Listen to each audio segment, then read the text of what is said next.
What the hell is this? PlayStation with SD function? Ooh, that looks nice. Time for Predator mode.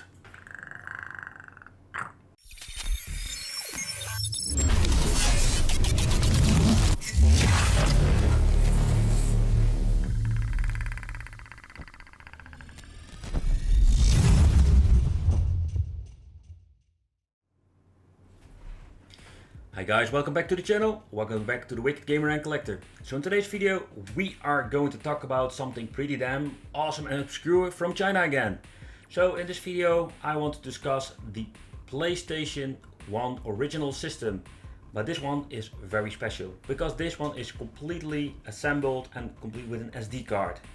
I know there were some fellow YouTubers did a review about it because you need to do soldering and all this stuff. A lot of things people I think not capable of because you need to have some soldering, iron, you need to have a lot of tools and some little bit of knowledge.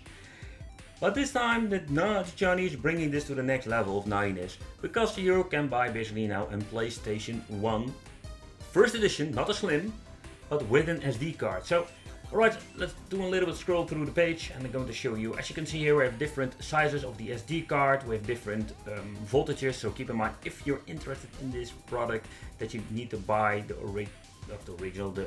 correct version, that you're not buying for example the 220 volt and you're living in America. That's not going to end well. I'm guessing you can buy the kit, or I'm thinking you can buy a skin or something. Alright, so let's scroll a little bit to the page. This is more like a similar product like the Dreamcast that we've spoken about in previous videos. And the reason why I'm making this a Predator video, I just wanted to show you this. I just want to have your opinion. What do you think of this? Would you consider buying something like this? Because it's very expensive. So basically, if you can still remember it, at the first generation of PlayStation 1 has this serial port at the back. You can stick an external replay at the back of the system.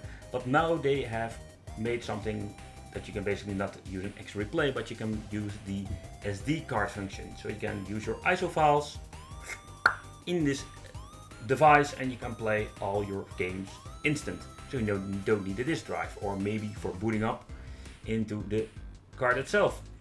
I'm guessing the other version they show you can have a transparent version, you can have a gray edition. Yeah, you can here have a gray if you like this. There's nothing about the games itself, there's not a lot of information. Don't know if it's instant boot. If I can get this one for cheap, maybe I will do a review about it, but don't pay me on this. Because I think it's a shitload of money. As you can see, you're paying $170 for this thing. So a PlayStation 1 is freaking cheap. It's just basically freaking cheap. So I don't know where this money comes from. I'm guessing it's more like they added shipment because we're having free shipment. And yeah, if you look at the card itself, the cards are, well, not say expensive. I think 128 gigabytes are around $30 or $30 around. Yeah, $30 now when I'm making this video. I'm guessing it's more like the modification that is expensive. Not a lot of information here. They're not telling you need a chip or something like this. It's a complete system. Maybe you can buy this product separately that is a little bit cheaper, but I have a PlayStation 1 lying around. I really love to check it out. So let me know what do you think of this. I really love to know. Different versions. Love to have your opinion. Leave it in the comments. Let me know what you think of this. Would you consider something by? I know if there are big PlayStation fans out there. I love the PlayStation 1. I had a great time back in the day. I love the system. A lot of great games. But is it worth $160? Thanks for watching. Don't forget to subscribe to the channel, hit the little bell. And don't forget to check the Wicked Gaming channel for more awesome Wicked content every single day. Alright. See you next time. Bye bye.